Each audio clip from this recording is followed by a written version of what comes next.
Winning Time, the story of the Los Angeles Lakers on HBO Max. HBO Max back on the board. This is why you should be watching this, because it's just great to... I love period pieces when they really honor the time period.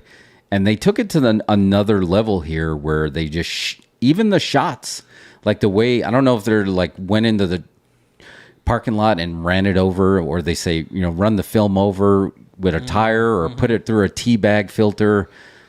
It just everything about it is great. And if you were anything about like a mark for anything that happened in the 80s, you knew, you know, the Lakers versus the Celtics in that NBA world. That was pop culture back then. The Showtime Lakers? Yeah, exactly. Here's the thing. That was not film. That was videotape. That was videotape, That was right? what they were. There is some 16 millimeter reels in there and like some 8 millimeter, but a lot of what they used was like, they made it look like old video. Yeah. And I wonder, I've never seen any behind the scenes on it or whatever, but I wonder if they actually used old cameras.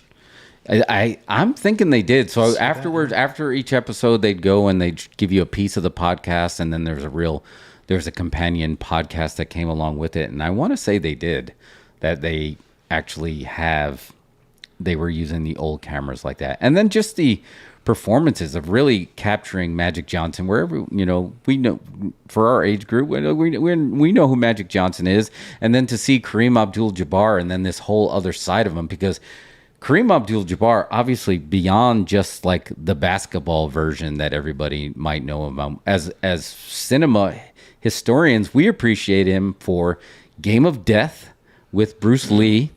And then they even show his scenes from Airplane. They show him filming his scenes in Airplane, right? And I was just like, oh man, Roger. It's like, and they showed a piece of that. And I don't know, it hit all the right marks. And then having, you know, Adrien Brody, you know, as Pat Reilly, the performances were in there.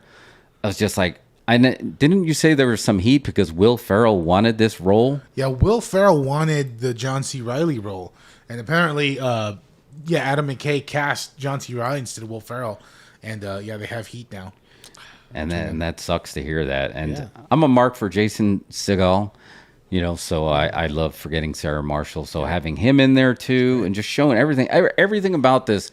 This was a cool way to watch a documentary, but be educated. I mean, entertained at the same time. This was the edutainment. Were you sports entertained? I was sports entertained.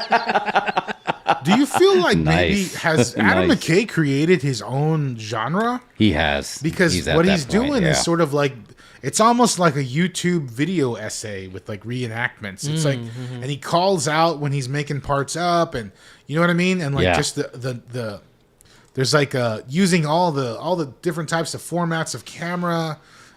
It's like it's its own thing. Between that and like Don't Look Up, he's like making interesting stuff. And I don't necessarily think it all works, but I feel I like this more than Don't Look Up. Even though I kind of I did like Don't Look Up.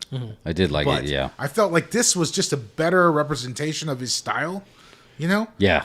Yeah, and this was obviously a little bit more fun to it. And it's always difficult to take a real story. And I found myself Googling after each episode to see like what was real and what wasn't real. And I was just like, wow, I didn't realize I got pulled that in.